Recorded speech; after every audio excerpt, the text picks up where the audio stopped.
J'ai pu faire une estimation de chiffre d'affaires de tous mes concurrents. J'ai appelé Florent, je fais écoute, là, il va falloir qu'on fasse quelque chose. Le marché est plus gros que ce que je pensais à la base, tu vois. Il a lâché le meilleur type du SimilarWeb. C'est vrai. Pourquoi recommandez-vous de ne pas signaler un concurrent? Il suffit que l'autre mec il apprenne que c'est toi. Il connaît tes sites et il veut te griller. Mais le mec il peut s'en faire un objectif de vie d'essayer de t'éclater en fait. Laisser les fous rester fous et dire ce qu'ils ont envie de dire. Laisser les gens complètement barges faire des conneries avec leur site.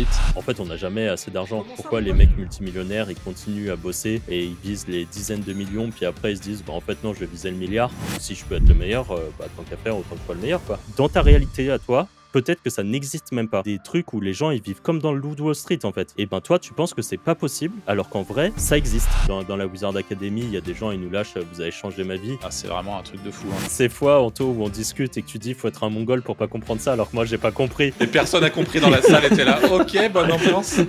Nous on est blogueurs pro quoi. Donc. Ouais voilà nous on est blogueurs pro ouais.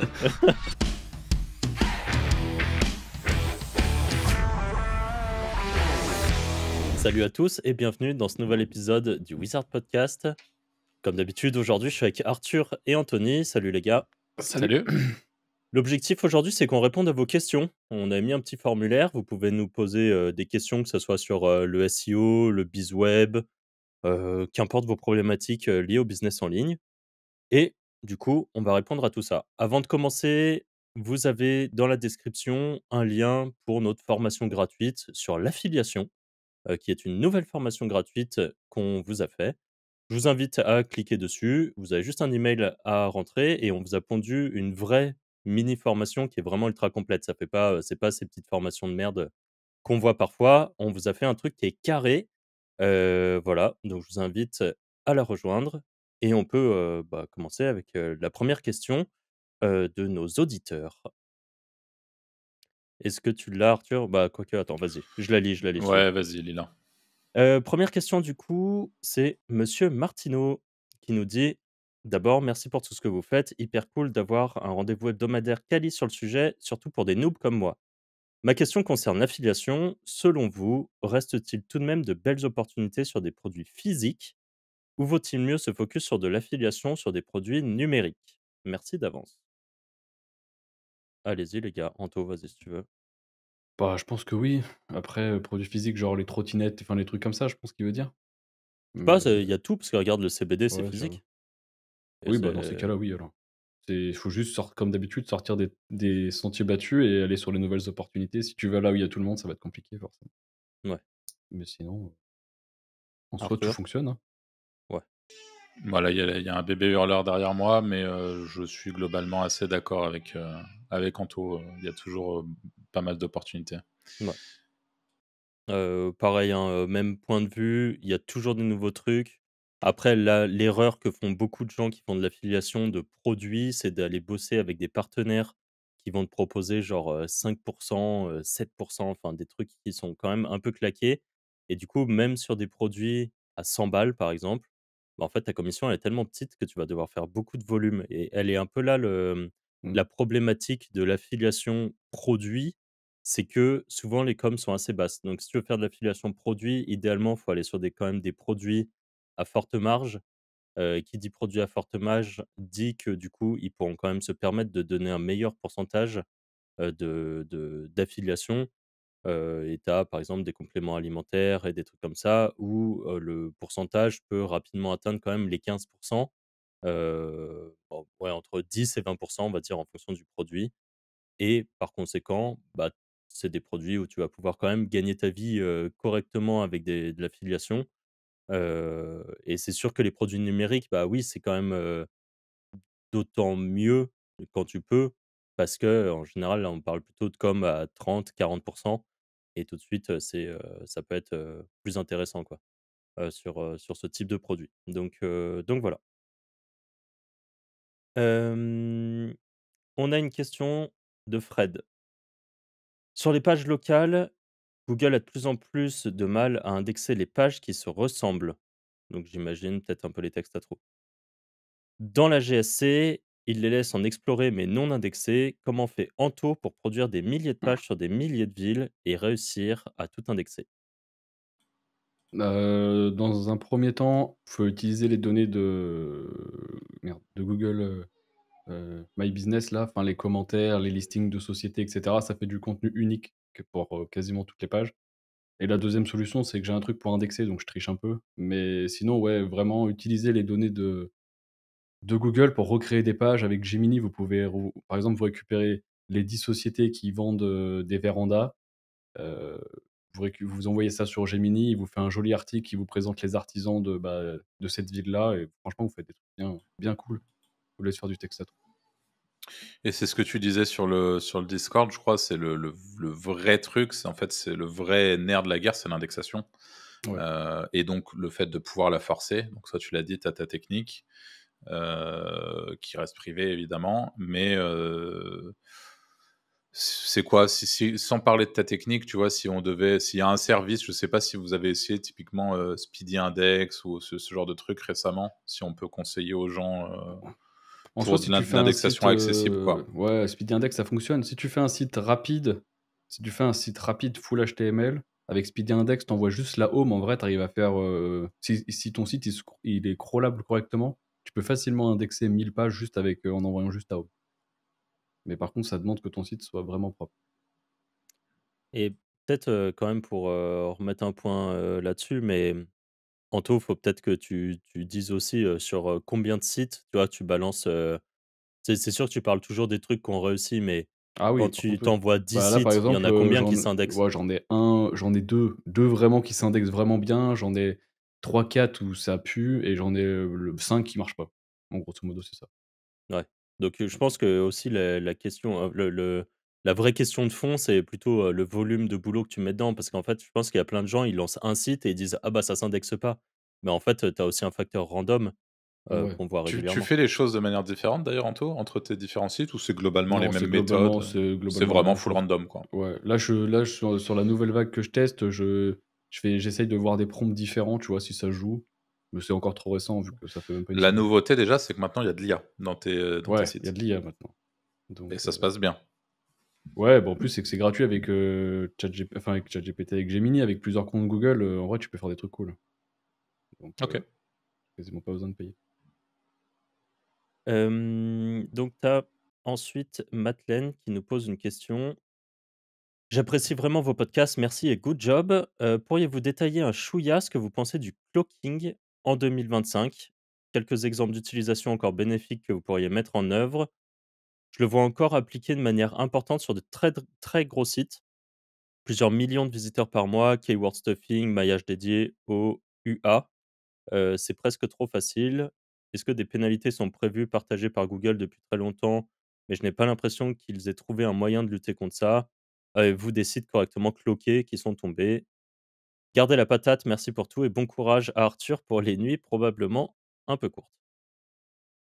Merci. Cloaking, moi j'en ai, mais pas aussi poussé que vous, je pense. Ou Moi, j'ai que jamais eu de pénalité pour cloaking, honnêtement. Pour spam agressif, oui, mais pour cloaking, non. Après, je trouve que maintenant, si tu cloques pas correctement, dans le sens où si tu changes, j'en ai déjà parlé, mais si tu changes trop la page entre l'utilisateur et Google, Mmh. je trouve que ça marche quasiment plus. Redirection directe, ça marche quasiment plus, ça marche plus du tout d'ailleurs. Je pense que Chrome, il arrive à voir, des choses, sur ce type de truc.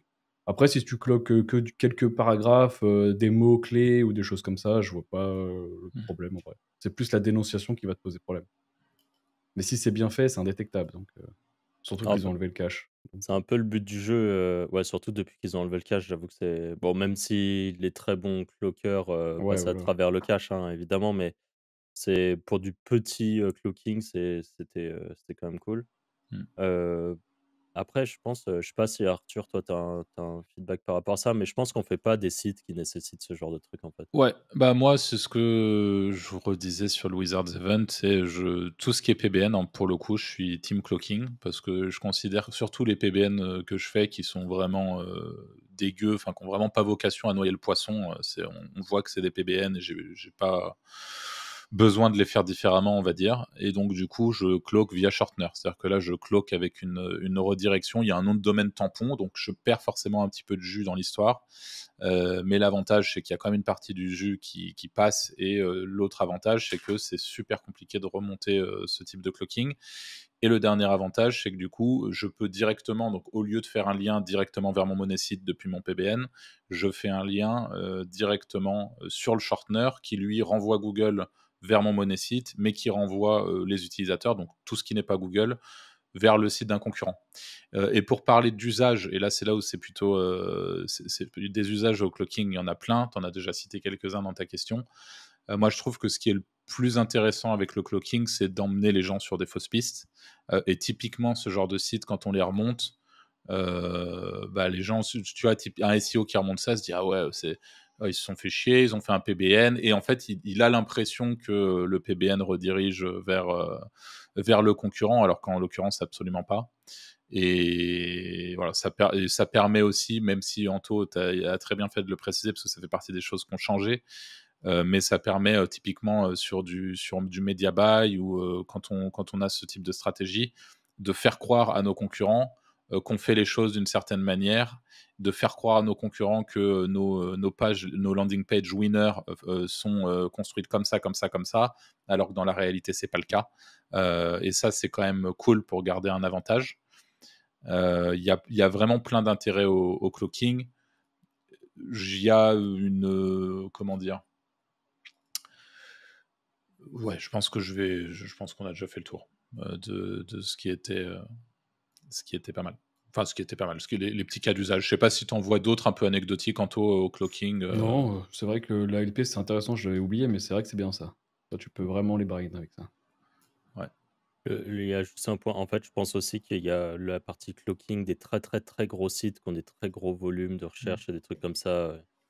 Mais le problème, c'est que nous, on n'est pas pertinent Ouais, pour tout ce là-dessus, qui en est fait. le crawl et tout, Ouais. ouais, mais on n'a Ouais, jamais fait tout voilà, ça. ouais, c'est ça. Et nous, enfin, c'est sûr que si ton site, c'est Decathlon ou des trucs comme ça, bon, je pense qu'il y a des choses à faire. Mais nous, bon, on connaît pas Ouais. ça, on connaît pas le sujet, on n'a jamais eu de site aussi gros et vu qu'on n'a jamais été, Nous, on est blogueurs pro, quoi. Donc, ouais, voilà, nous, on est c'est ça. blogueurs pro, ouais. Donc, mais voilà, mais je pense que ça donne déjà quelques petites pistes de réflexion.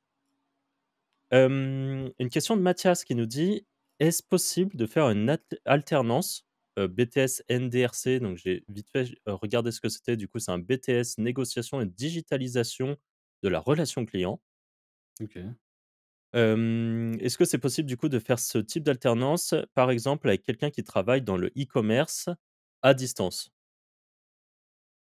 C'est une bonne question, mais Bonne pour moi, je question, ouais. vois pas pourquoi tu ne pourrais pas le faire. Mm. Mais les études pour nous, ça remonte à il y a 15 ans, un peu plus de 15 ans même. Donc je t'avoue que je suis pas du tout à jour sur ce genre de choses. Après, il y a pas mal de e-commerçants qui ont des alternants.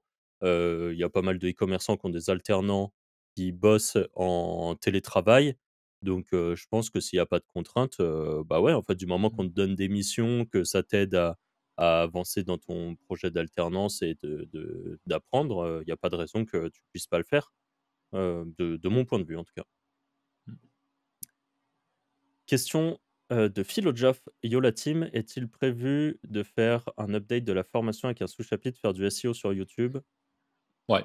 Là, je vais refaire. Je pense que c'est la grosse priorité d'ailleurs, parce que là, on est en train de prendre des calls au moment où on tourne ce podcast. On a encore pas mal de calls cette semaine à prendre liés à la dernière, le dernier lancement de la Wizards Academy.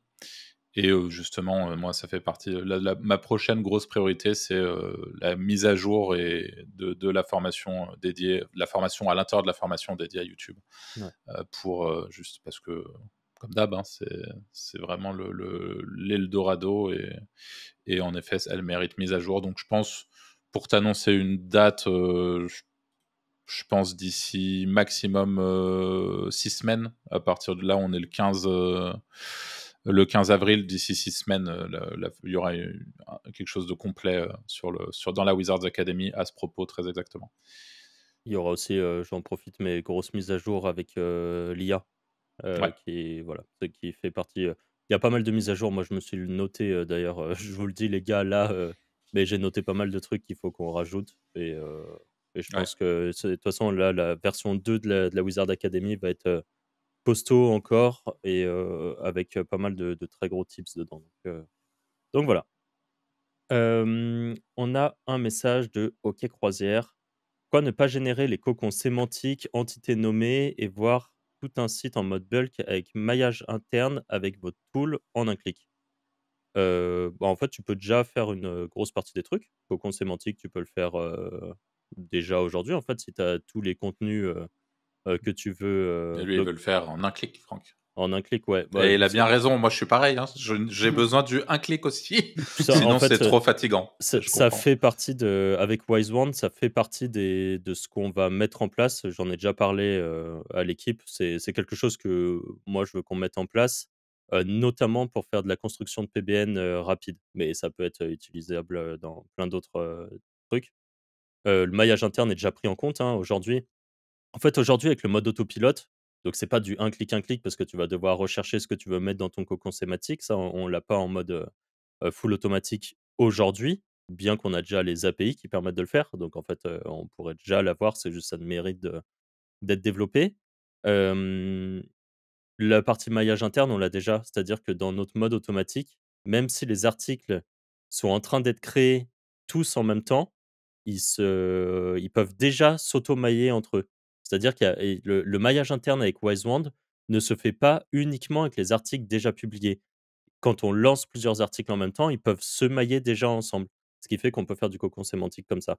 Et tu peux même gérer les liens d'ailleurs que tu veux. Si tu veux vraiment mettre en détail ce que tu veux, c'est possible.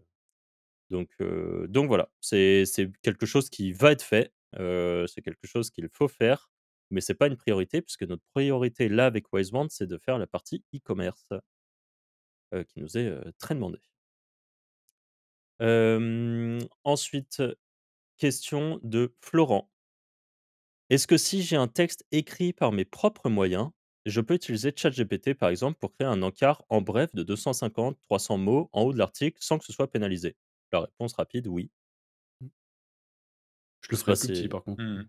Que le en bref 300 mots, je sais que tu as c'était ouais, C'est plus très bref. ouais, c'est plus très le bref. même Mais l'idéal, voilà. si tu peux le faire, c'est, ton en bref, de faire une liste à points. En gros, liste à points de, en 5 points, qu'est-ce qu'on apprend dans cet article? Tu vois? Tu prends vraiment tout, tu dis à ChatGPT: «Trouve-moi tous les points clés les plus importants de cet article» et tu me fais une liste en 5 points, de ce que les gens vont apprendre et du coup, ça fera en bref, dans cet article, voici les éléments essentiels, 2 points, liste à points, terminé. Et comme ça te fait un petit truc, très bien pour, le concept de la pyramide inversée.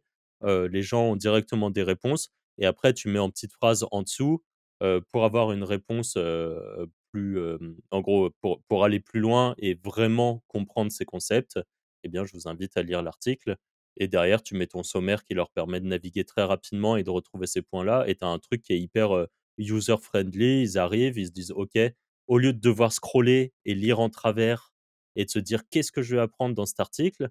Ils vont avoir en 5 points: «OK, il y a tel point qui est abordé, celui-là, celui-là, celui-là, celui-là. J'ai déjà un début de réponse. Si je veux aller plus loin, je peux aller lire». Et je vais juste rajouter un petit truc là-dessus pour donner un peu de contexte en espérant que ça puisse aider, certains des auditeurs. Il y a beaucoup de gens encore, je le vois justement, lors des calls qui me posent la question et qui notamment se demandent si aujourd'hui on écrit du contenu IA sur un site internet, est-ce que ça risque pas de pénaliser le site sur le long terme? Même si on en a déjà, parlé, je vais refaire un très rapide brief là-dessus. La vraie problématique aujourd'hui aux yeux de Google, c'est pas l'IA, c'est pas le fait que le contenu soit écrit avec l'IA, mais c'est que, votre page, offre une expérience aux utilisateurs de bonne qualité et que globalement, très concrètement, notamment avec Chrome aujourd'hui qui agit comme un véritable, analyste sur n'importe quel site, que les utilisateurs se comportent de la bonne manière et qu'il y ait pas de signaux négatifs liés à votre page ou à vos pages au pluriel. Ça veut dire que même si votre page est écrite avec l'IA, aujourd'hui, on le sait, on le dit, il y a de très bonnes manières d'utiliser, l'IA et tout ce que va, constater Google et regarder Google, c'est justement est-ce que, par exemple, votre utilisateur arrive sur votre page, direct, il se dit: «Ouh flemme, c'est trop long», parce que la réalité, c'est qu'encore une fois, aujourd'hui, les gens n'ont pas le temps, les gens sont, biberonnés à TikTok et ils ont de moins en moins de capacité à se concentrer. Donc lire un article complet, il y a globalement peu de gens qui sont capables de le faire aujourd'hui, malheureusement. C'est pour ça que les méthodes ont changé dans l'édition de site. C'est pour ça que Franck, ce qu'il a évoqué, c'est la méthode de la pyramide inversée dont on parle beaucoup, que ça soit dans le podcast ou dans nos formations, parce que l'objectif, c'est de donner l'information très vite aux utilisateurs pour qu'ils aient la réponse et qu'ils n'aillent pas la chercher ailleurs. Parce que si jamais ils font ce qu'on appelle du pogo sticking, c'est-à-dire qu'ils font un retour en arrière sur Google pour aller voir un site qui leur fait clignoter la réponse à la gueule et là, ils vont dire: «Bah, c'est bien, j'ai compris». Ils n'ont pas lu un article de 800 mots ou de 1500 mots pour comprendre ce qu'ils venaient chercher. Et ben, en fait, vous envoyez un mauvais signal à Google. Et aujourd'hui, au-delà de l'IA, c'est vraiment ça, c'est vraiment l'expérience que va avoir l'utilisateur en arrivant sur votre site. C'est est-ce que votre page répond à l'intention de recherche sur son mot-clé et comment va se comporter l'utilisateur. Et si vous avez trop d'utilisateurs qui se comportent de la mauvaise manière sur trop de vos pages, c'est là où Google peut vous défoncer. Et évidemment, si vous faites de l'IA de merde, c'est-à-dire, je suis persuadé que 80% d'entre vous minimum font de l'IA de la mauvaise manière, c'est-à-dire en mettant un prompt assez simple sur ChatGPT, parce qu'il faut avoir conscience de tout ça, il faut avoir les connaissances nécessaires pour comprendre que si vous automatisez de manière un peu trop bourrine vos contenus, évidemment que même si c'est lisible et que vous avez l'impression que le contenu n'est pas dégueulasse, et en soi vous avez raison, parce qu'aujourd'hui ChatGPT, même avec un simple prompt, est capable d'écrire un truc plutôt correct, mais la réalité c'est qu'aujourd'hui le standing et les attentes des utilisateurs quand ils arrivent sur un contenu ne sont plus les mêmes qu'hier. Et donc, vous êtes obligé de faire les choses mieux et surtout de vous adapter à un temps d'attention qui est en chute libre pour éviter d'envoyer des mauvais signaux. Et c'est l'accumulation de ces mauvais signaux qui, à long terme, va clairement flinguer votre site. Donc, voilà. Et c'est la nuance à comprendre entre du contenu IA qui pénalise le site parce que c'est de l'IA. Ça ne sera jamais le cas parce qu'aujourd'hui, Google a de bien meilleures manières d'identifier un contenu de merde. C'est un contenu qui ne répond pas à ce que demandent les utilisateurs. Bah, tant qu'on y est, vas-y, je profite du fait qu'on parle d'améliorer ses contenus avec un ChatGPT. Petite astuce, aujourd'hui, vous avez ChatGPT qui fait des images, de plus en plus, incroyables, et ce que vous pouvez faire, c'est que, comme l'a très bien dit Arthur, hein, les gens biberonnés à TikTok, ils sont incapables de lire des lignes de texte. Il faut tout le temps leur imager des trucs. Donc assez régulièrement dans vos articles, l'idéal, chose qu'on faisait nous avant avec Canva par exemple, c'est de faire des petites infographies ou des petits dessins qui allaient résumer, un bloc ou un paragraphe ou une partie de l'article en infographie. Bah, là, ce que vous faites, c'est que vous copiez-collez toute cette partie, vous la donnez à ChatGPT, vous lui dites: «Bah, voilà, ça c'est une partie de mon article, et ce que je voudrais que tu fasses, c'est que tu me prennes des points essentiels, et j'aime bien les styles de dessin, un petit, sketch là, un peu comme si c'était fait à la main, un des petits dessins», et vous lui dites: «Bah, voilà, je voudrais que tu me fasses une image, dans tel format», donc format, genre 16/9 pour aller sur un blog, ou format longueur si vous voulez, enfin qu'importe, et vous lui dites: «Voilà, je voudrais que tu me fasses une image dans le style des, sketchs là, des petits dessins», voire même vous pouvez lui donner un exemple, hein, comme ça il saura bien ce que vous voulez, et vous lui dites: «Fais-moi, une infographie ou des petits dessins qui résument ce que les gens vont découvrir en lisant cet article, ce paragraphe ou cette partie de l'article». Et comme ça, les gens qui, passent leur temps à scroll, se disent: «Ouh là là, il y a beaucoup de phrases quand même, hein, ça va être dur à lire tout ça». Bah, au moins ils s'arrêtent sur les images, ils comprennent les points clés, et peut-être que ça les pousse à lire la suite, et vous faites ça un peu pour vos grosses parties dans vos articles. Et moi je l'ai fait par exemple pour un produit d'affiliation, qui est, un produit de musculation, hem et du coup, ce que j'ai fait, c'est que j'ai pris, certains, points du blog, enfin de l'article, pardon, et je lui ai dit: «Bah, voilà, faut que tu me fasses un dessin qui va résumer aux gens ce qu'ils vont retrouver». Comme ça, en dessous, j'avais plus qu'à mettre un truc, «Ça vous intéresse, cliquez ici», et hop, c'était renvoyé chez mon partenaire d'affiliation. Heu et honnêtement, ça marche très, très bien parce que on le sait, aujourd'hui, capter l'attention des gens, c'est compliqué. Réussir à les tenir grâce à des images, c'est la méthode un peu facile. La plus facile étant de faire de la vidéo, mais là, la barrière à l'entrée est encore plus compliquée. Là, très rapidement, vous pouvez avoir des images hyper pertinentes et c'est pas long à faire, en fait, et c'est comme ça que vous allez avoir des contenus qui vont se démarquer aussi de la concurrence. Donc faites des trucs comme ça, honnêtement, c'est aujourd'hui, avec ChatGPT, c'est devenu simple de faire ça.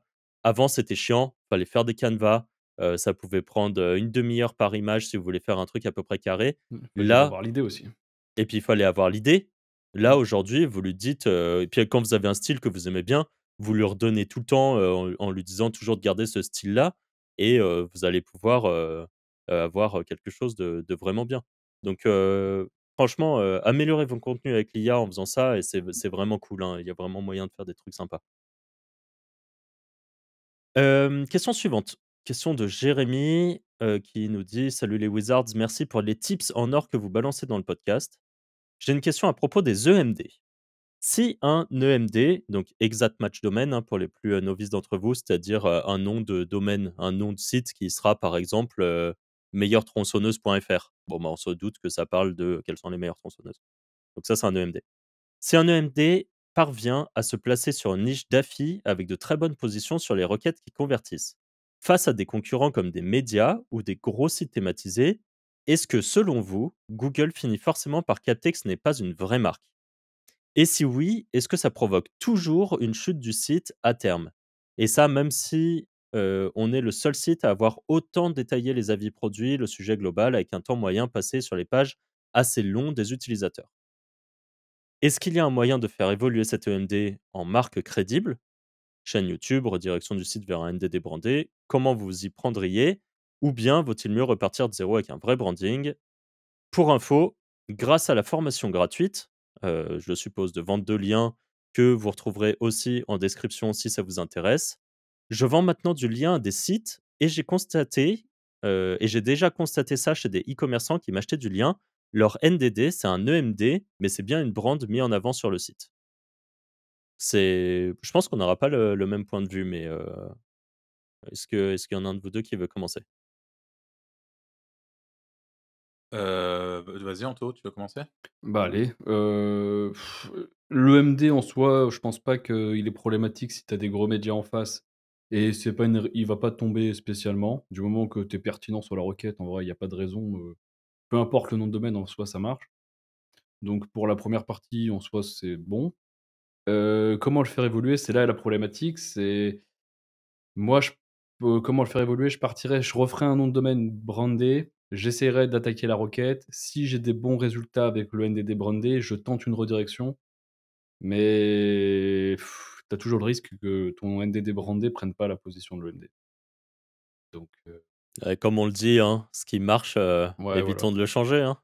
Mais je tenterai la redire C'est que si j'arrive, par exemple, top 15, top 20, tu vois? Et voilà. ouais, Et encore, je sais c'est pas si je le ouais, ferai. c'est osé, hein. Moi, pour répondre, alors déjà, expliquons, vite fait pour ceux qui peut-être débutent un peu plus, les 2 gros avantages et peut-être que j'en oublie, de l'EMD. Un EMD, ça veut dire Exact Match Domain, donc c'est un nom de domaine qui se positionne, enfin qui, grosso modo, il y a un mot-clé, à l'intérieur du nom de domaine. Donc par exemple, si votre mot-clé c'est acheter du CBD, le nom de domaine achetercbd.fr, c'est un EMD. Donc comme ça, vous savez ce qu'est un EMD pour tous ceux qui ne le savent pas. Premier avantage de ça, bah, c'est que, Google a tendance à favoriser pour se positionner sur un mot-clé spécifique, les noms de domaine qui contiennent ce mot-clé. Ça, c'est un fait, c'est le cas depuis longtemps et c'est toujours le cas aujourd'hui.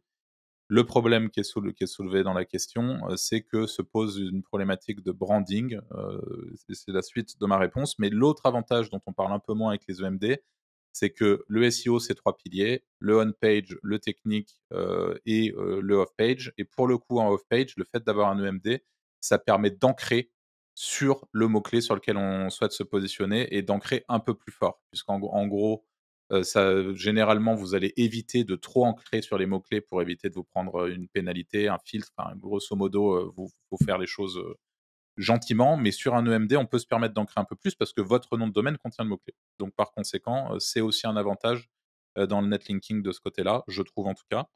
Et pour te répondre, moi qui pourtant suis, très friand du branding, à ta place, si tu as un EMD positionné, ça à aucun moment ça t'empêche, de faire une chaîne YouTube. Et ta chaîne YouTube, tu pas nécessairement d'ailleurs, tu vois, si ton EMD c'est, acheter du CBD, tu peux par exemple, tu peux faire un ADC, tu vois? Ta chaîne YouTube, ça va être ADC pour acheter du CBD. Donc, tu as une espèce de tu peux trouver un moyen de brander Mmh. ton EMD de cette manière-là. Ça, c'est la première chose et surtout le vrai intérêt au-delà des recherches marques, c'est que toi, à l'oral dans tes vidéos, tu vas pouvoir parler, citer, acheter du cbd.fr, acheter du cbd.net, enfin peu importe, ton nom de domaine, ton EMD. Tu le cites à de nombreuses reprises. De cette manière, tu vas forcément avoir des recherches sur ta marque, qui finalement, en deviendra une de cette manière-là et de plus, le gros point positif d'une chaîne YouTube, par exemple, ou d'une présence sur les réseaux, ça va être le trafic direct vers ton site et le fait que tu dilues, du coup, dans la globalité du trafic que reçoit ton site, eh ben, il y a pas 100 du trafic qui provient du SEO et donc tu casses cette anomalie, tu casses ce pattern que Google à terme, n'aime pas du tout. Pour moi le vrai intérêt c'est ça et donc c'est possible. En fait, si tu as déjà comme l'a dit Franck, juste avant, si tu as déjà un truc qui marche franchement, Mmh. touche à rien, prends pas trop la tête, essaie de faire les choses bien autour de ton EMD et je suis sûr, là j'en ai pas de tête, mais je suis sûr qu'il y a plein d'EMD qui s'en sortent très bien et en faisant les choses bien avec, des réseaux sociaux autour et cetera. Ouais, bah, globalement, complètement d'accord avec tout ça, hein. Pour moi, EMD, c'est pas un frein, en fait, c'est juste que l'erreur de beaucoup de gens, c'est que quand ils prennent un EMD, bah, du coup, ils rankent pas trop mal en SEO et ils considèrent que c'est acquis à vie, alors que, l'expérience utilisateur va être éclatée sur leur site et tout. En fait, si tu as un EMD et qu'en plus de ça, tu fais les choses bien et qu'en plus de ça, tu as une chaîne YouTube, des réseaux sociaux et tout ça qui t'amène du trafic externe, bah, vas-y fonce, Et tu ça vois? t'empêche pas de ranker sur d'autres mots-clés, hein, c'est juste que Ouais, en ton plus de nom de ça, domaine ouais, ouais. sera éclaté par rapport si tu vas vraiment loin sur la thématique, mais et encore, en vrai, Ouais, change est-ce que rien, les hein. gens est-ce que c'est Ouais, vraiment un frein, tu vois? Par ouais. contre, et c'est là où je pense qu'on a des avis un peu divergents, parce que peut-être tu t'attendais pas à ce que je réponde ça Franck, à la base. Non, je pensais que tu allais dire que Ouais. Mais par contre, si je devais reprendre de zéro, je ne prendrais pas un EMD. Là où je pense que peut-être Franck ou Anto partirait sur un EMD from scratch et assumerait cette position Mmh. d'EMD parce qu'il y a un vrai avantage dans la SERP. Moi, je préférerais partir sur un truc brandé pour le coup, pour simplifier derrière, justement cet effet de marque, vraiment, c'est quelque chose que je fais beaucoup, depuis un moment et je le regrette rarement parce que, derrière on ne serait-ce que dans la Search Console, on voit vraiment, qu'une bonne partie des recherches sont sur la marque et c'est plus facile d'amener ce branding, je pense qu'avec un EMD, mais c'est pas impossible avec l'EMD. Voilà, juste pour préciser, c'est vrai que j'aurais plus tendance à partir sur un truc brandé qu'un EMD, sur un projet neuf, quoi. Voilà. parfait. Je pense qu'on a fait une bonne réponse. Question suivante de Tartou qui nous dit: «Comment rapidement identifier les lacunes de son site par rapport aux concurrents pour débloquer une page qui, malgré un contenu travaillé, un design optimisé, de bonnes performances de chargement et des backlinks, peine à atteindre le top 10 pour certains mots-clés?» Alors que des pages similaires se classent dans le top 1 pour des mots-clés différents, avec une concurrence légèrement plus élevée, mais qui ne semble pas non plus très forte. Anto, je sais pas si moi, il faut que je prenne le temps d'analyser la question là, j'ai pas Heu, moi, j'ai testé un truc là, il y a pas longtemps, pour analyser des sites comme ça. Bon, je l'ai fait avec Xeno, mais vous pouvez le faire avec ce que vous voulez. En gros, je fais des screens du top 10, des sites, des pages et après je prends Paint et j'entoure, tu vois, les éléments sur les sites. Un peu genre, les trucs qu'ils ont, genre une liste à puces, une vidéo et cetera et j'essaye de voir ce que j'ai pas chez moi, tu vois? Ça peut être une piste, bon, peut-être bateau, mais moi je fais comme ça OK. et c'est pas mal. Ouais, ça peut bien marcher, hein. Finalement, c'est une manière de matcher, une partie de l'intention, quoi. C'est vraiment, Ouais, c'est ça, j'essaye de qu'est-ce voir qui est-ce que, tu vois, sur le top 10, il y en a 6 qui ont une vidéo, 4 qui ont des tableaux et moi ouais, j'en ai pas, je me dis: «Bon, il y a peut-être un truc à faire», tu vois? Mais c'est plus sur la structure de la page. OK. Heu, alors peut-être je passe à côté de la question, mais moi je me demande si, dans certains cas, il y a pas peut-être une problématique de cannibalisation quand on se pose ce genre de questions. C'est aussi une possibilité, c'est-à-dire que tu as, des pages qui sont un peu à la traîne parce que, bah, elles se cannibalisent peut-être avec certaines de tes autres pages, donc il y a peut-être un travail à faire de ce côté-là.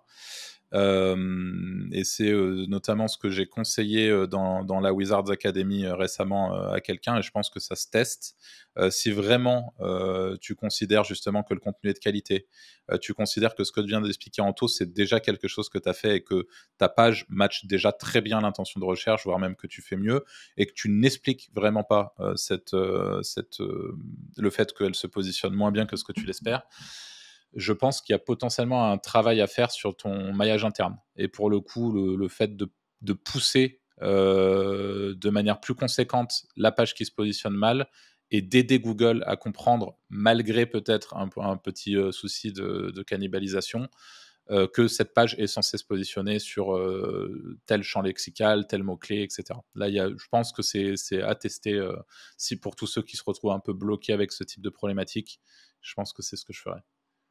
Ouais, moi je rajouterais de, checker en plus du maillage interne que ta page est pas trop profonde dans l'arborescence. Plus tu es proche de la home page, mieux c'est. Évidemment, parce que tu parles de backlink, je sais pas si tu parles de backlink, au total sur ton site ou si tu parles de la page, mais il faut aussi, bien regarder que moi au fil du temps, je constate toujours que des pages, enfin des sites avec beaucoup de RD sur leur home page, donc vraiment, bah, je trouve que ça performe, toujours plus. Donc à vérifier que tu pas une trop grosse différence et après il y a aussi, juste le cas de laisser le temps au temps, tu vois? On n'a pas de temporalité dans ta question. Est-ce que ton article, tu le considères très bien, mais ça fait un mois qu'il est là, alors que les concurrents, ça fait un an qu'ils sont là? Et tu as aussi juste une histoire de temps. Moi, j'ai encore le cas là avec le gros projet d'affiliation sur lequel je bosse. Bah, je fais pas des choses, je fais pas des gros changements sur certaines pages et puis elles grattent des places, des places, des places et puis ça se positionne top 10 et tu sais pas pourquoi. Après, c'est top 5 et ça continue à monter alors qu'elles ont très peu de changements. C'est juste qu'au global, le site grossit. Le site a des nouveaux articles, tous les jours. Le site a des nouveaux backlinks, très régulièrement sur la home page ou des pages profondes ou des pages catégories, qu'importe, mais il y a du lien qui rentre régulièrement. Et en fait, juste, c'est le temps qui fait aussi avancer les choses à un moment, hein. Et le dernier point peut-être à regarder avec la concurrence, mais ça peut être un truc tout con. Peut-être qu'ils font de la pub sur cette page et de la pub sur cette page dit trafic direct, dit meilleur ranking et en fait, tu pourras rien y faire tant que tu t'alignes pas. Est-ce qu'ils font pas, régulièrement des emails vers cette page? Est-ce qu'ils font pas du trafic organique vers cette page? Est-ce qu'ils ont pas des techniques Black Hat pour faire du trafic vers cette page? Tu vois, il y a plein de choses qui peuvent entrer en jeu. Et la ads, à pas sous-estimer, hein. Il y a plein de moments, je pense, où des gens regardent des trucs en SEO et se disent, «Je comprends pas pourquoi cette page catégorie, elle rank mieux chez le concurrent». En fait, il y a ads dessus, donc oui, Mmh. ça rank. C'est Et d'ailleurs, un outil pour avoir de la visibilité là-dessus qui est vachement cool, c'est SimilarWeb. SimilarWeb, qui va vous permettre vraiment de voir d'où provient le trafic et tout. Là, récemment, j'ai fait ce travail sur mes concurrents sur Lucide. C'est abusé, hein. Tu as toute la data, c'est vraiment un truc de Ouais, fou, hein. SimilarWeb, c'est Tu ouf. peux même faire des stats derrière avec ChatGPT. Et moi, ce que je vois, je sais combien nous on fait de chiffre d'affaires avec notre nombre de trafic. Et sur SimilarWeb, en analysant Lucide, je vois le nombre de pages, le nombre de visites qui finissent sur notre Stripe. Et en Ouais. fait, c'est le cas pour tous les concurrents. Mais c'est lunaire, hein, quand tu réfléchis, hein. Et du coup, j'ai pu faire une estimation On a lâché le meilleur tips du SimilarWeb, là. C'est vrai. Ouais. J'ai pu faire une estimation de chiffre d'affaires de tous mes concurrents. Et là, j'ai appelé Florent. Je fais, écoute, là, il va falloir qu'on fasse quelque chose parce qu'il y a plus, le marché est plus gros que ce que je pensais à la base, tu vois. Et enfin voilà. Et ça, enfin, l'outil est vraiment puissant pour ça. Bon, bah, très cool. Question suivante. John, pourquoi recommandez-vous de ne pas signaler un concurrent à la régie d'affiliation lorsqu'il ne respecte pas les conditions d'utilisation de la régie? Je me rappelle de cette question sur le Discord et je me rappelle, moi en tout cas, je crois qu'on avait tous été assez unanimes là-dessus, de ne pas, balancer un concurrent. En fait, la réponse, je sais pas si vous avez enfin, je prends la question, mais joue au con avec les gens et tu vas tomber sur quelqu'un plus con que toi, en fait, hein. Ouais, c'est ça le problème. C'est toujours ça le problème. Donc en fait, balance ton concurrent à la régie d'affiliation. Les régies d'affiliation, il y a des affiliate managers, ça braille en boucle là-dedans. Tu as C'est une basse-cour. C'est une basse-cour. Tu jamais, tu vois? Suffit que l'autre mec, il apprenne que c'est toi. Il connaît tes sites et il veut te griller. mais le mec, il peut s'en faire un objectif de vie d'essayer de t'éclater, en fait. Et c'est Il y en a trop eu des histoires comme ça. Et en fait, la Oh, on en réalité, c'est connaît, que hein. vraiment, ne vous faites pas d'ennemis sur Internet. C'est pour moi, c'est le maître mot. Ça n'a vraiment aucun intérêt. Laissez les fous rester fous et dire ce qu'ils ont envie de dire. Laissez les gens complètement barges faire des conneries avec leur site. Et éviter de rentrer dans ce truc-là. Et l'autre élément de réponse, c'est parce qu'il y a un moment où, avec Franck et Anto, on a tous été sur des niches plutôt concurrentielles, plutôt border, plutôt black hat, et qu'en fait, la norme, c'était une jungle, quoi. Et si tu veux, quand tu as eu l'habitude d'évoluer dans la jungle où tout est permis, tous les coups sont permis, où tes concurrents sont des psychopathes, et du coup, tu es obligé d'en être un aussi, hein. Bah, ça fait que enfin voilà, c'est pas parce qu'on ne respecte pas une règle de la plateforme d'affiliation que derrière, on va aller pointer du doigt. On serait plus du genre, si c'est pas trop risqué, À à faire s'adapter pareil. en fait, Faire faire pareil, pareil. ouais, Bah ouais. Franchement. C'est quand tu vois que ça passe, en fait, au lieu de te dire: «Je vais aller dénoncer le concurrent», dis-toi plutôt: «Comment je peux l'appliquer?» Et tu le fais sur un nouveau site, tu vois? Tu prends pas de risque parce que et puis c'est pareil, c'est pas parce que ça marche aujourd'hui que dans 2 ans, même avant, que peut-être dans un mois, il se sera fait cramer par la régie d'affiliation, tout seul. Et toi, tu auras pas pris le risque, et puis au pire, s'il gagne, bah, il gagne en fait, tant mieux pour lui, tu vois? C'est qu'il bosse bien et qu'il joue, Mmh. peut-être parfois avec, des mais par exemple, on parlait juste avant la question des EMD. Bon, les EMD, il y a plein d'affiliations où c'est interdit de faire des EMD, pourtant tout le monde le fait et ça rapporte de l'argent. En fait, il y a un moment où tu as aussi, la réalité de ce qui est écrit sur les petites lignes de Ouais, puis l'affiliation. la C'est vraie réalité, c'est que bon, parce que je connais le secteur que tu cites, mais non, c'est non, en que les plus, affiliate managers, je ouais, mais les citais affiliate pas managers mangent très fort aussi sur les mecs qui font ça. ouais, Donc c'est bah, un voilà, peu une tout le monde espèce est content. de voilà, c'est ça, en fait. Donc Donc c'est non, en plus, je sais de quelle niche tu parlais. Moi, je parlais pas de ça, en plus, bon, voilà. mais voilà.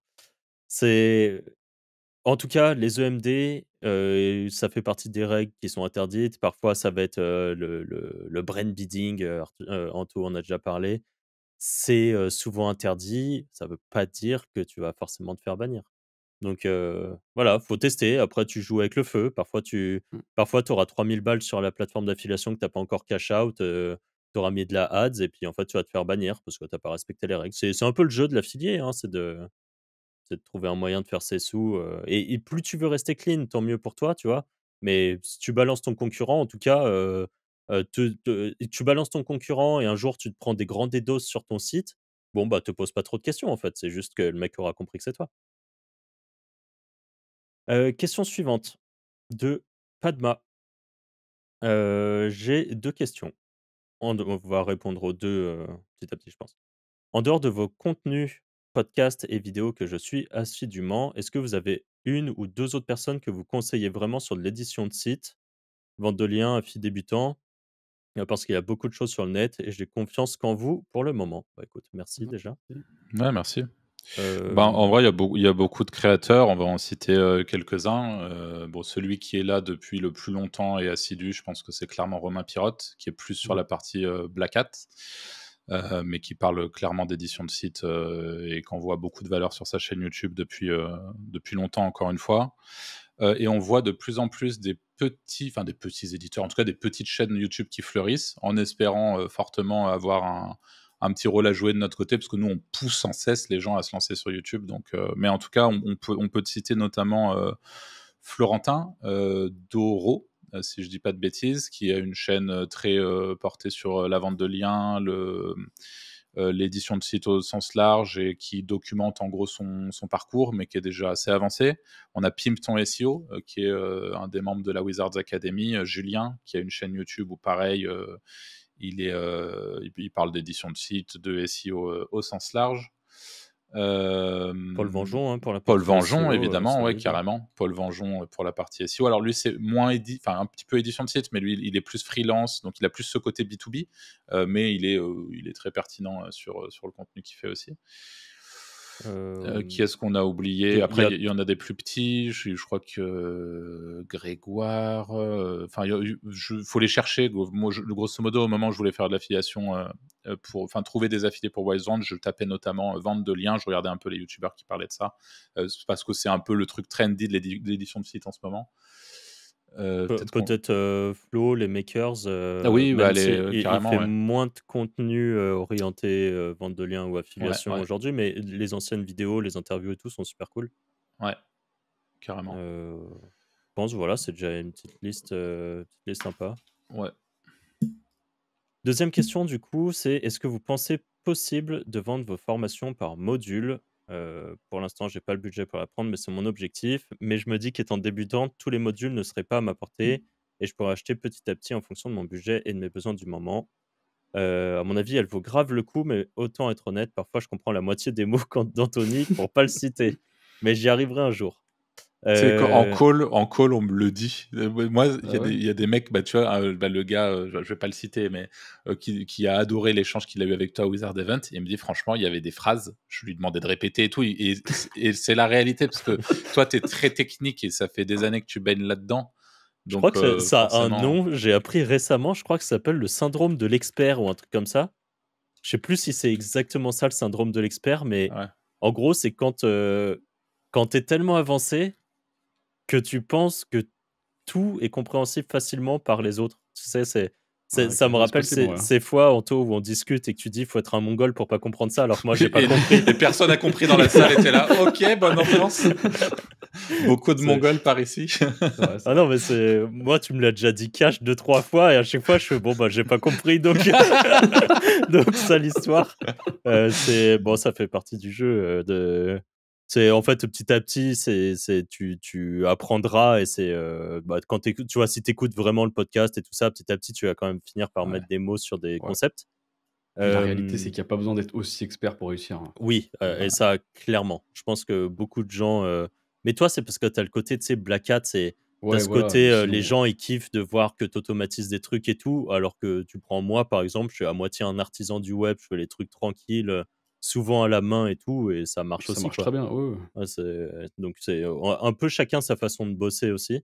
Mais pour te répondre, bah, malheureusement, non, la formation sera jamais, enfin, ne jamais dire jamais, mais en tout cas, c'est pas du tout prévu, de la rendre module par module. Parce que en plus de ça, le problème, c'est que ça nous demanderait de la retravailler en grande partie parce qu'il y a des concepts que tu vas apprendre dans le module 1, par exemple, qui sont applicables dans le 2, mais du coup, quand tu es dans le 2, on te dit, bah, pense à re-regarder cette vidéo dans le 1 pour vraiment bien t'imprégner du truc, et ainsi de suite. Vu qu'on a un peu ce fonctionnement de route à suivre, mais dans lequel on donne aussi beaucoup d'informations bah, pour que justement tu aies conscience de tous les trucs et que ça puisse te faire percuter, et ainsi de suite. Et du coup, non, on ne fera pas, Après, clairement. Padma, pour compléter, très franchement, je sais pas à quel point tu es débutante, mais déjà à l'intérieur de nos formations gratuites, maintenant Mmh. en plus on a une partie affiliation, on a une formation affiliation, une formation vente de liens, tout ça entièrement gratuitement. À chaque fois, c'est des formations ça dure un peu plus de 3 heures, je crois, par formation. Donc c'est des petites formations. Enfin, on se fout pas de votre gueule. Franchement, il y a de la matière dedans. Il y a déjà des choses chouettes. Très franchement, je pense, a priori, que tu vois, si tu n'as pas du tout le budget pour la Wizards Academy, juste en regardant ces deux formations-là et en te disant, bah, moi, ce qui m'attire plus objectivement aujourd'hui, ça serait plus la vente de liens parce que c'est plus adapté à mon profil, ou alors au contraire, plus l'affiliation, en sachant que l'un n'empêche pas l'autre dans les deux cas. Je pense que tu peux clairement justement faire tes premiers revenus, gagner un petit peu de sous, et Mmh. potentiellement, pourquoi pas mettre de côté pour financer derrière la Wizards Mmh. Academy et passer au stade du dessus. Mais voilà, je pense que franchement, vous avez aussi, enfin vraiment, elles sont cool. Et là, on vient de les mettre à jour, donc en plus de ça, elles sont cool et méga mises à jour. Mais vous avez déjà de quoi faire avec la formation gratuite pour tous ceux qui n'ont pas le budget. On a bien conscience d'ailleurs que la Wizards Academy, bah, tout le monde ne peut pas se l'offrir. Le problème, c'est que nous, on ne peut pas non plus se permettre de l'autre côté de baisser son prix puisqu'elle ne cesse de prendre en valeur et de s'étoffer. Donc voilà. Mais Ouais, plus nos disponibilités au quotidien sur, ouais, la partie privée, quoi. C'est un peu ça aussi ouais, c'est qui est clair. intégré dans le tarif. Mais voilà, en tout cas, en effet, franchement, commence déjà avec les formations gratuites. Ouais. Petit point d'ailleurs que je voulais dire par rapport à ça. Si vous avez déjà rejoint la formation gratuite de la vente de liens version 1, donc celle qu'on a diffusée jusqu'à aujourd'hui, elle ne sera pas mise à jour en automatique. C'est sur un autre produit. Donc, même si vous êtes déjà inscrit avant, bah, en fait, réinscrivez-vous à la nouvelle et vous avez toutes les techniques mises à jour en 2025 parce que celle-ci, on l'avait fait en 2024 et voilà. Et du coup, Padma termine par: «Bon courage et merci pour la petite étincelle de motivation que vous amenez dans ma vie». Eh ben, écoute, avec Bah, grand merci. plaisir. Pierrick nous demande: «En vrai, c'est quoi pour vous le game changer SEO du moment? Moi, j'aime bien le combo achat de traf réseaux sociaux plus farming d'interaction sur les pages». Bah, il a tout dit, hein. Ouais, c'est franchement, je t'avoue que moi, la dernière fois que j'ai été vraiment choc barre d'un truc en SEO, ça a été le pop. C'est le Ouais, fait que tu puisses envoyer du pop sur une page, donc du trafic, avec les avantages et les inconvénients. On va pas revenir dessus, hein, mais cet effet un peu perfusion qui peut se casser la gueule à tout moment. Mais je me suis dit: «Waouh, c'est un délire». Ça fait longtemps que j'avais pas été impressionné par quelque chose, purement SEO. Mais en version, soft, je suis d'accord avec toi et c'est exactement ce que je fais actuellement. Moi, alors c'est pas achat de trafic sur les réseaux sociaux, c'est farming de réseaux sociaux en organique et interaction sur les pages. Moi, j'ai des pages qui poussent à rester dessus.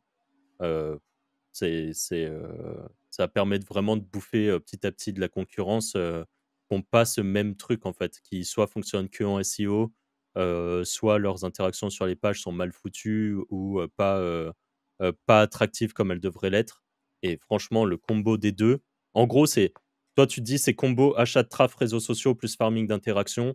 Pour moi, c'est acquérir du trafic, d'où qu'il vienne et faire en sorte que les gens restent sur ta page et en effet, c'est ce qui marche le Et la brand? En vrai, c'est pas tant d'impact que ça. Ah ouais?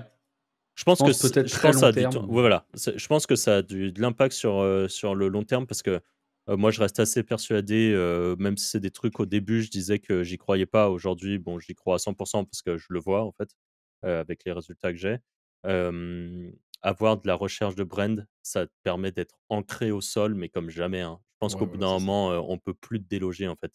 C'est que quand tu regardes ta search console et que, tu as énormément de recherches, c'est le nom de ton site, le nom de ta brand, avec ou sans des fautes d'orthographe, on s'en fout parce que moi, les gens, ils l'écrivent de 5 façons différentes, mais tu as ce mot-clé qui est ta brand qui est recherché et ça provient notamment de YouTube, je l'ai mis dans la Wizard Academy parce que je montrais un peu le case study, mais là, De j'ai des YouTube et aussi beaucoup des affiliés d'ailleurs.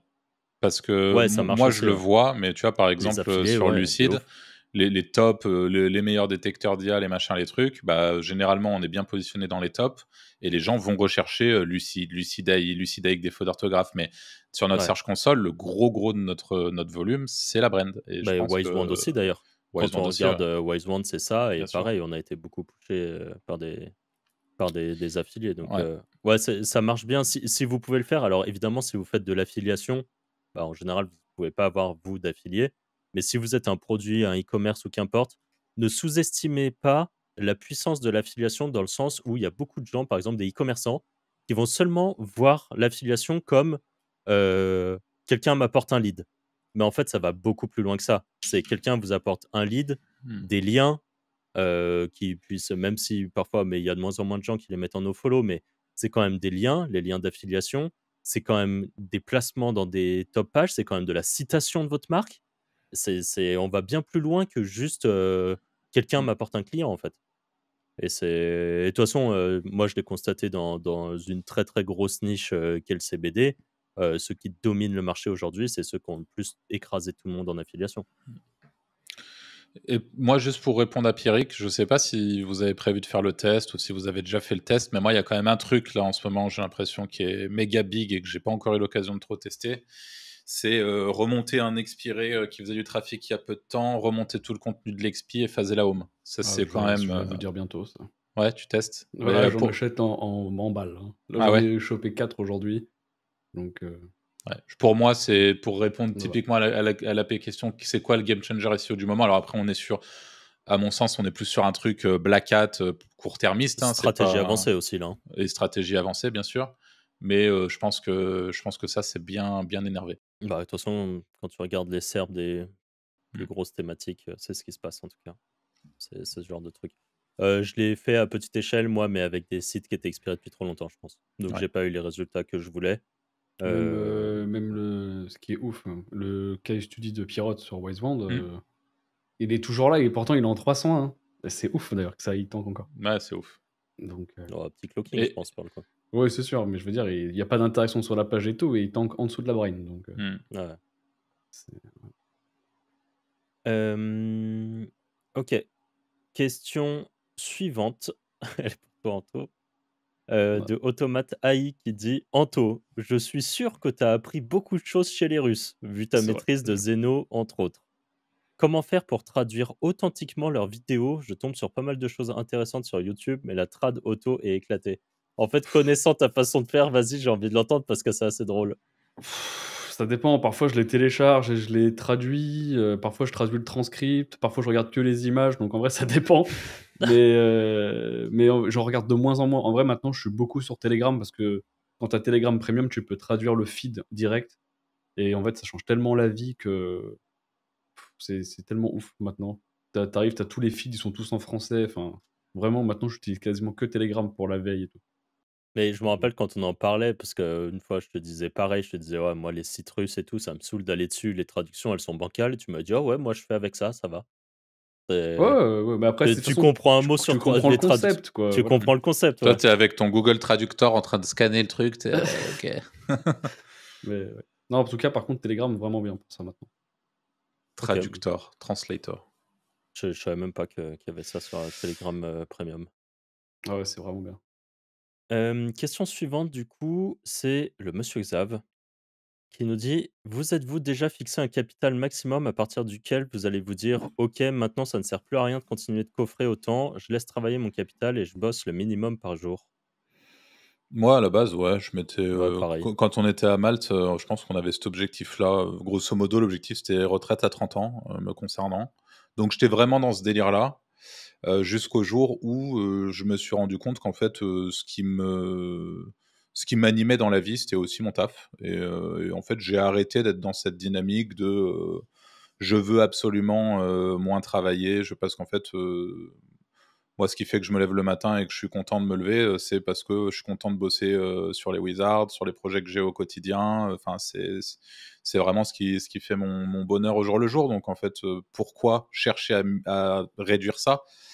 Après, ça veut pas dire l'objectif, c'est de profiter aussi, outre en dehors du taf, de se faire des belles vacances, de profiter de sa famille, etc. Mais franchement, j'ai un peu arrêté avec ce genre de truc.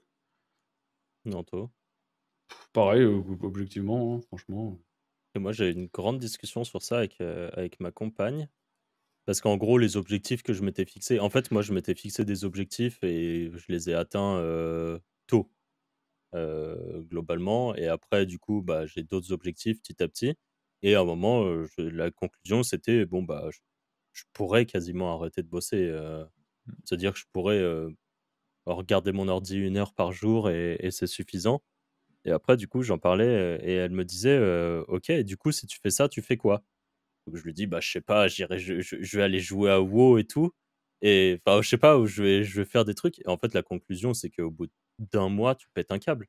C'est genre, Ouais. t'as plus un truc qui t'anime, et en fait, vu que nous, bah, on s'en rend compte parce qu'on l'a déjà dit plein de fois, mais nous, quand on fait des soirées entre potes, bah, en fait, on parle de business parce que on adore ça. Enfin, on parle pas que de ça évidemment, mais c'est quand même, une thématique qui revient, régulièrement dans les discussions, bah, juste parce qu'en fait, on kiffe ça et je pense qu'on a passé ce cap où ce qu'on fait est fait pour, gagner de l'argent. Ce qu'on fait en général, c'est plus, pour le kiff. Alors évidemment, hein, l'argent, on est évidemment content d'avoir des sous qui rentrent parce qu'il y a aussi toute une vision du truc où tu te dis, en fait, on n'a jamais assez d'argent. Pourquoi les mecs multimillionnaires, ils continuent à bosser et ils visent les dizaines de millions, puis après ils se disent: «Bah, en fait non, je vais viser le milliard». C'est juste parce que tu as ce truc où tu as toujours envie d'être, meilleur, enfin, où j'espère que beaucoup de gens fonctionnent comme ça. Moi, c'est mon fonctionnement, c'est un peu les sujets sur lesquels, que ça soit dans les jeux vidéo ou d'autres trucs, bah, c'est si je peux être le meilleur, bah, tant qu'à faire, autant que je sois le meilleur, quoi. Mmh. Ou que, en tout cas, je m'investisse assez, si c'est vraiment un objectif, pour être le meilleur. Donc, euh, donc voilà. Et je pense que du coup, même si j'avais 10 millions cash sur mon compte, bah Après, en c'est fait, peut-être une je serais en question train de faire d'âge. autre chose, quoi. Peut-être 45 ou 50 ans, on aura un autre discours, mais bon, là, pour le moment. Je sais pas, moi je me vois toujours en train de faire du bise à Mmh. 50 ans, tu Ouais, c'est vois. sûr, mais peut-être que tu voudras peut-être réduire un peu, tu Réduire? vois. Ouais, mais en fait, Voilà. on peut déjà Mm. réduire. Ouais, mais là, je veux dire, peut-être que t'en as pas l'envie parce que t'es jeune, entre guillemets, tu vois. Peut-être qu'à 50 ans, t'en auras plus plein le Jeune, cul. jeune. J'étais Je sais pas. sûr qu'il Pour allait le moment, leur moi, rajouter une couche. Ouais, peut-être, ouais. Faudra voir, tu vois. Mais déjà là, si on voulait passer, ne serait-ce que bosser 3 heures par jour, on pourrait. Et 1 heure par jour, on vivrait correctement, tu vois. Tu prends un bisbali, comme t'aimes bien le dire, Anto, t'as pas besoin de passer des heures ah oui, c'est dessus à sûr, bosser. c'est sûr. Nous, là, c'est parce qu'on scale, parce qu'on a envie de lancer des trucs, parce qu'on kiffe ce qu'on fait, parce que on a aussi le côté un peu ego trip, tu vois, dans la Wizard Academy, il y a des gens, ils nous lâchent, vous avez changé ma vie.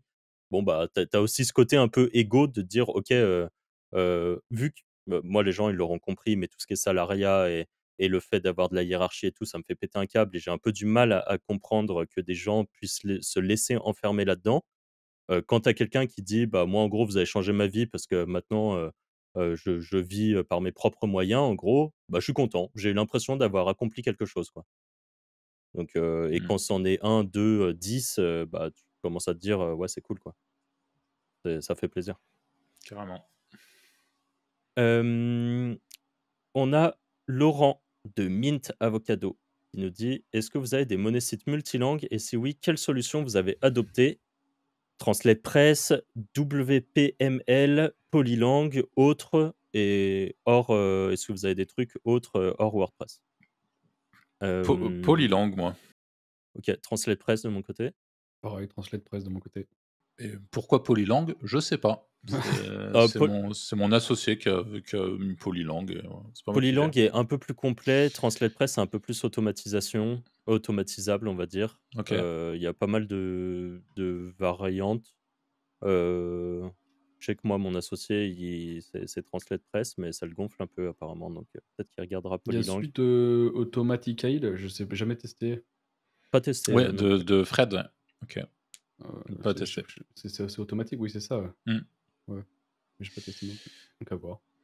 Hem et du coup, question suivante, est-ce que vous conseillez de faire beaucoup de sites sur une même niche pour dominer la SERP? Combien? Dans une seule langue ou dans des langues différentes? Avec des approches différentes ou similaires?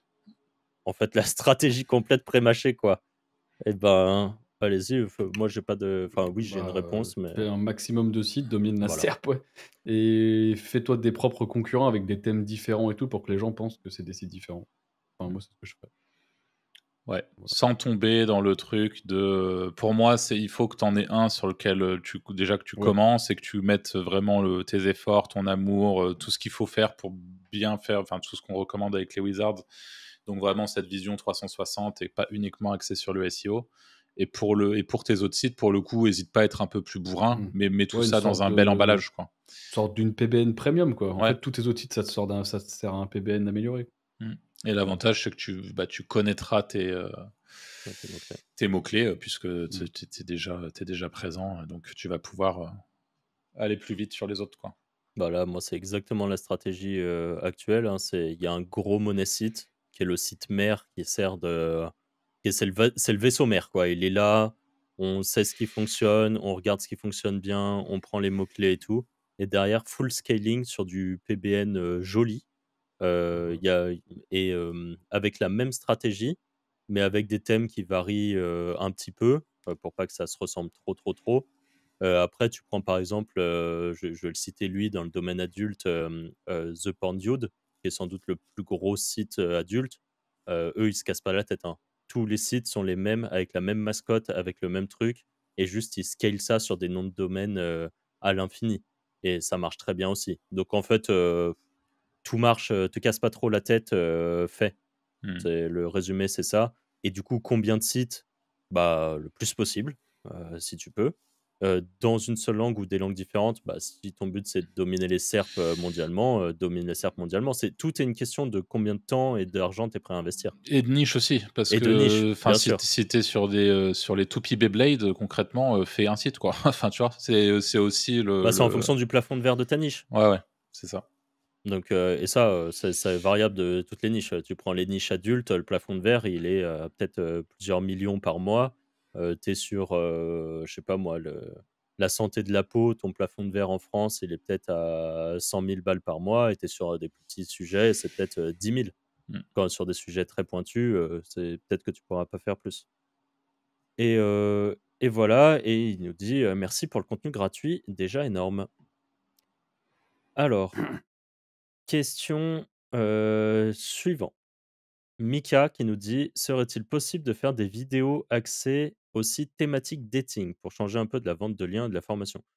Bah, globalement, je pense si tu regardes nos podcasts, tu as des vidéos quand même dans beaucoup de sujets. Là, dernièrement, bah, ça tombe bien parce qu'il y a eu un podcast, avec, Julien de Crac Revenu où franchement, on parle beaucoup adultes et on parle quand même pas mal dating dedans et aussi cam. Heu et après notre problématique, on en a un quelques podcasts qui parlent de l'adulte et du dating, où on est que nous 3. Mais après notre problématique, nous, c'est souvent de trouver, quand on veut aller plus loin, un expert sur le sujet qui est prêt à passer dans un podcast. Parce que parfois on nous dit: «Oui, pourquoi vous traitez pas, tel sujet, avec quelqu'un, pourquoi vous demandez pas à vos potes qui sont bons sur tel sujet, de venir?» Bah, parce qu'en fait, notre pote, il a pas envie d'afficher sa tronche sur un podcast, gratos, juste pour vous dire, on a un pote qui est venu, je citerai pas qui c'est parce que mais on a un pote qui est venu sur le podcast, son podcast est toujours en ligne et en fait, il a partagé full valeur, il a été, grave sympa, il a donné plein de tips et tout et il y a des gens derrière qui sont allés lui casser les couilles en privé en lui disant: «Ah oui, moi je connais tous tes sites maintenant, je t'ai remonté et tout».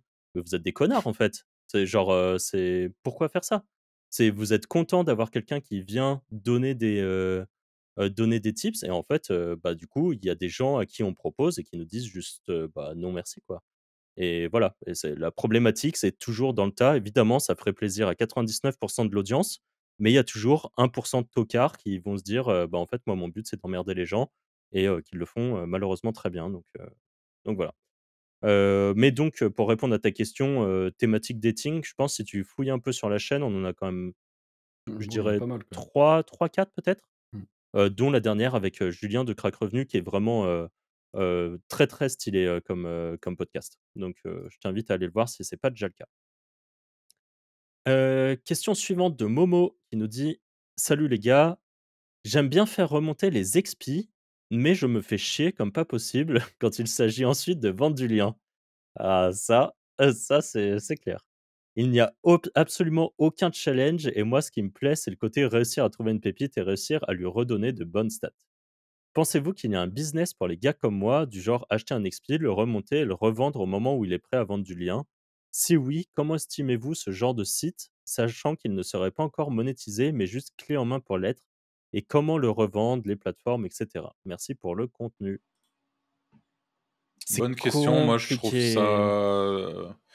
je trouve la demande un peu, enfin, je comprends et à la fois, je la trouve un peu lunaire parce que la réalité, c'est que si tu es capable de remonter un expiré, de mettre à niveau toutes les métriques qui font qu'un nom de domaine, vend, pour moi, tant qu'à faire, monétise-le même si c'est pas longtemps. Prouve que ton site génère du fric et ce Mmh. qui sera pas difficile vu que tu coches toutes les cases. La vente de liens, c'est ni plus ni moins que de cocher le TF, le nombre de RD, le trafic. Ouais, après, tu as la phase de démarrage aussi qui est un peu casse-couille. C'est que même quand tu l'inscris sur les plateformes, ça va Ouais, prendre quelques ouais, bien semaines sûr. avant d'avoir le truc. Donc, qui part vraiment. Et l'idéal même, c'est le direct, tu vois. C'est un peu la surcouche de la Bah, ouais, vente de ouais. lien. Mais du coup, le démarrage, du coup, c'est en termes de trafic que c'est casse-couille. C'est le gros point, névralgique, c'est le trafic et si toi, tu arrives à faire des sites qui ont du trafic dès le départ, parce que tu sais bien faker les mots-clés, parce que machin, en soi, je suis sûr que tu vas trouver des acheteurs parce que tu as fait le plus dur, hein. Donc Ouais. voilà.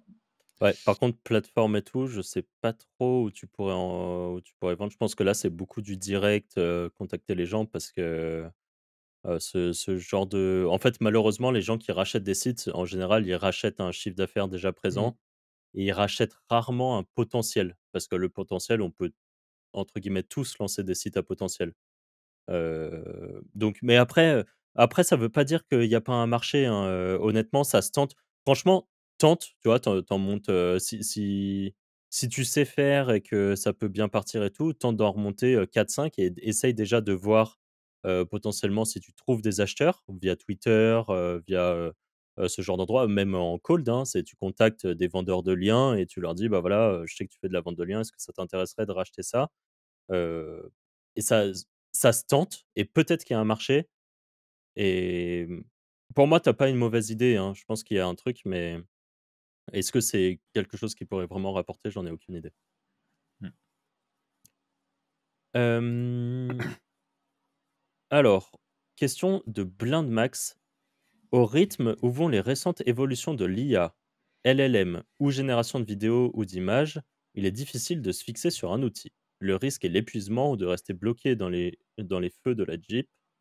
Quel serait votre conseil pour être le plus efficace? T'adapter. Tu changes, tu prends, ce qui marche actuellement. Bah, après moi, c'est mon point de vue, je sais pas pour vous les gars, mais pour moi, c'est Pas trop aujourd'hui tester non plus, parce que parfois tu ouais, perds des journées à tester des trucs, que tu veux jamais t'en servir, mais voilà.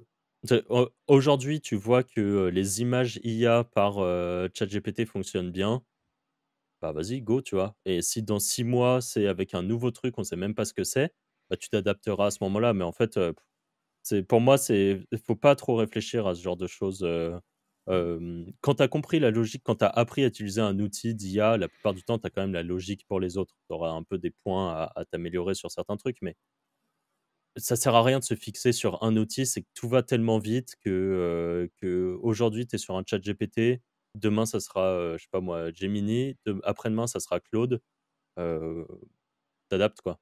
Tu prends le truc du moment qui fonctionne le mieux. De mon point de vue, après je sais pas si vous êtes d'accord avec ça, mais Ouais, si, je suis d'accord. Il faut de toute façon, c'est vraiment le jeu avec notre métier en général, hein. C'est pas qu'une question de LLM et d'IA, tout avance oui. tellement vite, tout bouge en permanence, ce qui marchait il y a 2 ans, fonctionne plus aujourd'hui donc on est obligé de rester à niveau, tout le temps. Tu même pas obligé d'aller aussi loin, il y a 6 mois déjà. Ouais, Ouais, non, mais même, tu prends là le nouveau modèle qui fait les images sur ChatGPT, là, on a l'impression qu'on en parle comme si c'était normal, mais en fait, il y a un mois, ça existait pas et il y a un mois, même les images avec ChatGPT, c'était éclaté. Genre, c'est passé du Mmh. tout au tout. C'est passé d'un truc qui était naze à, là, aujourd'hui, tout le monde fait des petites, photos de starter pack et trucs comme ça. Ça montre juste la puissance de même si c'est marrant, mais ouais. ça va tout très vite. On a une question de Parisian. Si chacun d'entre vous devait offrir un livre, ça c'est une question pour Anto, à un proche d'une trentaine d'années qui souhaite faire de gros sous en ligne, lequel lui achèteriez-vous? J'écoute tous vos podcasts dès leur publication. Merci du fond du cœur pour tout ce que vous m'avez apporté. Bien, avec plaisir. Merci à toi. Un livre, les gars. Anto, il réfléchit. Bah, je vais dire le Anto, le truc bateau, dernier. c'est le seul que je connais, c'est manipulation, je sais pas quoi là, le truc J'ai rouge. cru que tu allais me sortir le dernier livre que tu avais lu, c'était Babar quand tu avais 6 Ouais, ans. voilà, mais sinon, le truc bateau là, c'est manipulation et je sais plus quoi là, Influence et manipulation, ouais. voilà. Donc voilà, j'en ai dit un. OK, Arthur, Harry Potter. Franchement, ouais, Harry Potter, hein, plein Bah pot. non, vas-y, trouve un truc. Tu forcément lu un truc business, non? Bah, je te jure que j'en ai pas le souvenir, hein. C'est triste à dire, parce que pour le coup, je sais que moi, je suis très team podcast, donc moi, j'écoute beaucoup, beaucoup de contenu de podcast, mais sur la partie, puis j'ai pas ma bibliothèque pour tricher comme ça derrière moi, tu vois? Après, Ouais. moi, j'en ai déjà parlé plein de fois, mais le problème, c'est que c'est pas lié au business, c'est lié à de la psychologie. Mais pour moi, le livre Propaganda, c'est le meilleur livre du monde pour comprendre comment faire du marketing, hein. C'est Mmh. de Édouard Bernays. Très bon livre pour comprendre la société et comprendre comment brain le cerveau des gens pour les inciter à faire des choses, donc potentiellement acheter. Le problème, c'est que, bah, malheureusement, moi, c'est vrai que je lis quasiment plus, hein. Nous 3, on lit très peu. On est très, comme l'a dit, Arthur, team podcast, team vidéo et pour être honnête, même si c'est cool, tu vois, de vouloir, lire des bouquins et tout, mais tu as plein de moments où tu auras des infos plus actuelles, par exemple, dans des dernières vidéos YouTube qui sortent sur un sujet. Et après, c'est une façon d'apprendre aussi les livres. Il y a des gens, ils impriment beaucoup mieux en lisant. Donc désolé, je pense qu'on n'a pas été d'une grande aide, sur cette, question. En effet. Hem, Olivier nous demande: «En affiliation, peut-on bien gagner sa vie en dehors des thématiques casino, dating et pilules avec un seul site?» Oui. Mmh. Bah, Ouais, ouais, ouais, tu as plein de bien sûr. thématiques, en fait, après c'est suivant qu'est-ce que ça veut dire bien gagner ta vie, mais des sites, sur des sujets, basiques, qui font, plus de 5 000 balles par mois, donc je suppose qu'en France avec 5 000 balles par mois, tu gagnes quand même pas trop mal ta vie. Tu as des thématiques, très mainstream qui permettent de le faire, hein, et pas sur des trucs, archi compliqués. Et surtout, des fois, vous seriez surpris de savoir combien rapportent les sites. Ça, c'est Ouais, un truc, aussi, ouais. moi déjà quand je regarde certains de mes propres sites, je me dis: «Oh, je pense pas que si on me l'avait dit, peut-être je l'aurais pas cru» et pareil là récemment, je sais plus qui de vous 2 a balancé un exemple, dans le truc. Je dis: «Ah mais what the fuck, à quel moment?» C'est un site qui faisait genre 8 000 balles par mois parce que Ah oui, encore une ouais, je fois, sais quel site c'est et j'ai les chiffres bah de oui, tu as les chiffres parce que les affiliate managers, dans la basse-cour, ça braille. cote, cote, cote. Mais oui, du coup, tu as les chiffres précis et le truc, c'est abusé, quoi. Tu te dis: «Mais what the fuck?» hein. Ouais, ce C'est qui est drôle, c'est que quand tu le regardes sur les outils, ça fait pas de trafic. ah ouais. Bah et pourquoi? Parce qu'on est exactement dans le cas que j'ai déjà expliqué, dans maintes et maintes fois, c'est qu'il y a des moments où les outils sont en retard sur certains sujets Mmh. et si c'est un sujet de trend enfin, de toute façon, j'en parle très souvent parce que moi, c'est un peu le truc sur lequel je me suis, un peu spécialisé, c'est d'essayer de trouver des trends et de vite me positionner dessus. Ouais, il y a des moments où tu as l'impression que le site, il fait 100 visiteurs par mois. La réalité, c'est qu'il en fait, 500 par jour et que derrière, ça se remplit bien le cornet, ouais. Donc oui, tu peux faire, de très bien gagner ta vie avec des sujets, heu, hors, casino, dating, pills, des trucs, trop borderline. Alors, question suivante de Johan D qui nous dit: «Salut les gars, je voulais avoir des conseils pour faire de l'affiliation sur Medium. Est-ce que ça vaut vraiment le coup ou pas? Peut-être avez-vous des techniques à partager et quelle serait votre stratégie si vous devez faire de l'affiliation avec Medium? Merci pour vos réponses et full support pour tout le contenu que vous faites, c'est vraiment pépite». Merci, merci. Merci. Allez-y, mais Medium pour moi, c'est du parasitage donc Ouais. Ouais, c'est ce que j'allais dire, ouais. Bah, tu envoies du pop et puis voilà, hein.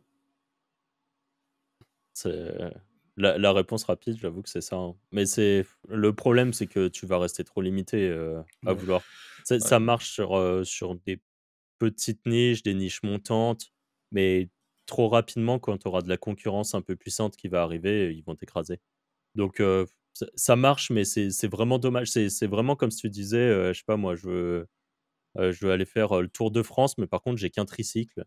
Heu, ouais, tu peux, mais bon, Mmh. tu vas sans doute te faire dépasser, quoi. Ouais, j'ai pas de grand chose d'autre à dire. C'est vrai que nous, avec les Wizards, on a plus tendance à aller, vraiment construire un vrai écosystème. On est un peu, tu vois, old school là-dessus. Bon, à part Anto qui spamme un peu, et peut-être que toi tu fais du médium de temps à autre, mais Non, je fais plus de parasites, je trouve que c'est une perte d'énergie. bah, c'est un peu ça. C'est un peu ça le fond de ma pensée, c'est que même si C'est vous du ça ramasse-miettes, en fait. c'est du ouais, ce qui peut des fois te permettre de ramasser, des Des belles miettes, grosses hein, miettes. Ouais, bien sûr. c'est pas le sujet. Mais c'est juste qu'on a passé l'âge de ce genre de truc, on va dire. L'objectif maintenant, c'est vraiment de construire des vrais assets, long terme, avec lesquels, on va pouvoir, travailler vraiment, qui nous appartiennent à 100. Tu es pas en train de ranker avec le site, un site qui t'appartient pas et potentiellement revendable à terme aussi. Donc voilà. Ouais, j'ai vu pas mal aussi de médiums parasites, qui se font fermer les pages et tout ça quand ils Ouais, c'est ça, s'attaquent maintenant sur il y a la modération, c'est ça qui est ouais, chiant au final. c'est trop relou. Mmh.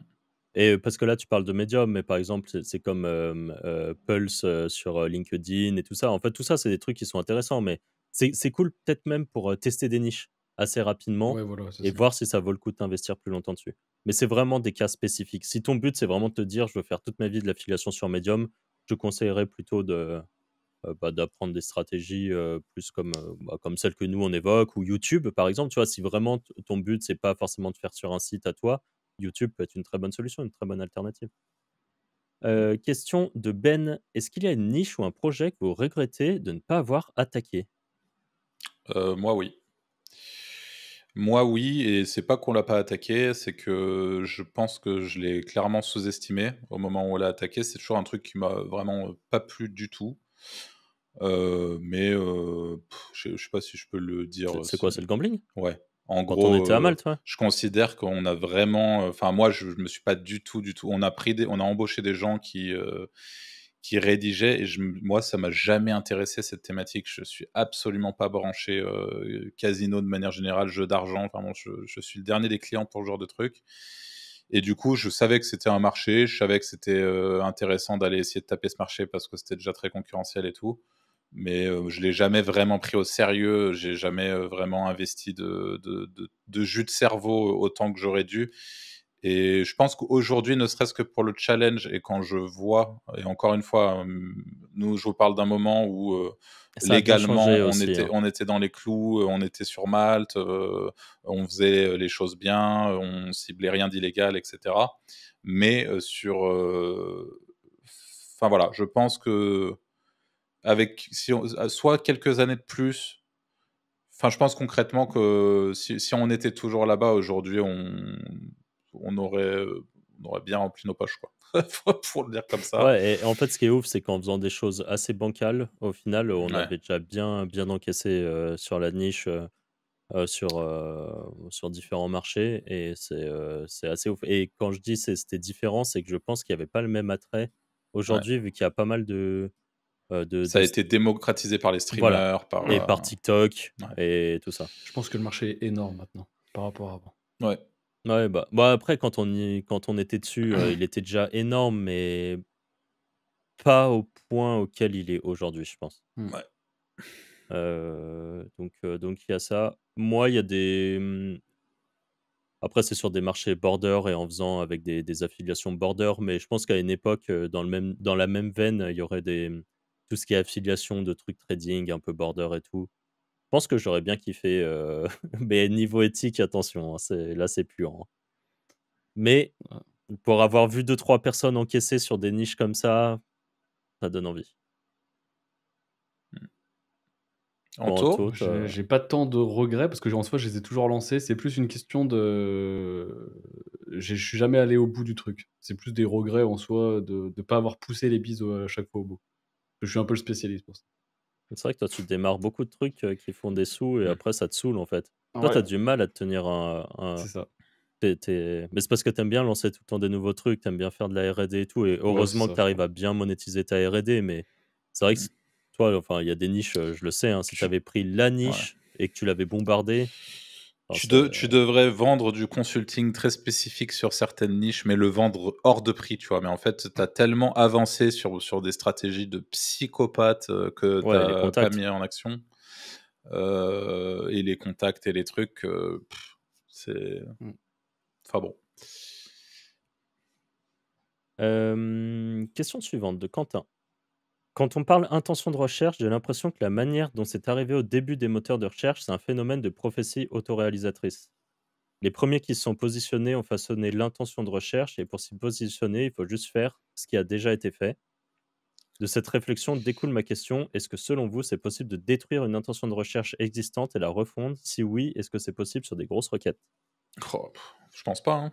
Moi, pour moi, de toute façon, Google a les yeux partout et au travers, encore une fois, de Google Chrome, là, c'est plus pour moi, c'est plus une histoire de prophétie autoréalisatrice, hein. Mais, C'est vraiment, c'est soit ton contenu plaît, performe, soit tu sors. mais pour moi, Enfin, c'est pas de la prophétie autoréalisatrice parce que pour avoir vu régulièrement des nouvelles SERP, Google teste. C'est-à-dire que, par Ouais. exemple, sur la même SERP, tu vas avoir au début des homepages type landing page sur le sujet, de quelqu'un qui vend un service, par exemple, sur le sujet, mmh, des articles de blog, des pages, par exemple, e-commerce si c'est pertinent sur cette niche, et peut-être une autre type d'intention de recherche, peut-être parfois plus transactionnelle, parfois plus informationnelle. Et en fait, au début, juste ils mixent de tout, et en fonction de ce qui est le plus cliqué et ce qui a l'air d'être le plus attirant, c'est là que l'intention de recherche se crée. Dans les très grandes lignes, hein. Je te la fais courte pour pas, pour pas, faire une réponse de zinzin là-dessus. Mais globalement, c'est pas une prophétie autoréalisatrice. C'est au début, il y a de tout, puis Google sélectionne la bonne solution. Enfin la bonne réponse qu'il constate, fait par exemple le plus de temps sur page ou là où les gens ils vont pas faire du pogo sticking, donc c'est-à-dire venir sur un site, retourner en arrière, aller sur le site suivant, retourner en arrière et après ils s'arrêtent sur un. Et si ils s'arrêtent régulièrement sur un, bah, c'est que c'est celui-là le bon en fait. Donc voilà et donc les intentions de recherche, parfois, elles changent parce que ça arrive encore aujourd'hui que sur des grosses thématiques, qui, par exemple, ont, 9 e-commerce dans la SERP et de temps en temps, hop, ils rajoutent une petite page, informationnelle et si ça refait plus de temps dessus, plus de bonnes, interactions ou qu'importe, bah, peut-être qu'il va commencer à remettre de plus en plus de pages informationnelles. Mais globalement, c'est, je pense, ce qui justifie qu'au fil du temps, les e-commerce prennent de plus en plus de place dans les SERP, c'est que bien souvent, c'est ce qui répond le mieux à l'intention de recherche. Tout simplement. En fait, les gens veulent, un listing produit, des pages catégories, enfin voilà. Donc voilà. J'espère que ça aura bien répondu à ta question. Je sais pas si les gars voulaient rajouter un truc? Non, Non, c'est non, bon. c'est pareil. Hem, Petit potam, si vous n'aviez pas de famille à gérer, Ah, je la vois venir celle-là, tiens. elle est bien comme question, je l'aime bien. Pourquoi rester en France et reverser 50 de vos gains affiliés aux impôts, alors que même en Europe, tu as des pays à 10-15 et à 2-3 heures d'avion de la France pour voir la famille de temps en temps? Donc voilà, les gars, si vous avez, une réponse à ça. Parce que c'est pas si simple de partir au final, je pense. Bah, il y a de Enfin, c'est pas si ça. simple, c'est facile de partir, après, où? Telle est la question. C'est ça la vraie question, en fait. C'est Et vraiment, il faut que tout le monde suive aussi, tu vois? Faut que la personne avec qui ah oui, là, c'est que si on n'a pas de famille, bah, si on n'a pas de famille, je serais pas là. Bah, c'est en Mais fait, elle est là la réponse. C'est que voilà, quand tu as pas de famille, tu te casses. Mais il y a des voilà, moments où dans la vie, tu as d'autres contraintes en fait, c'est ça. que juste, payer 50 d'impôts et ne crois pas non plus qu'on n'est pas à la recherche d'endroits.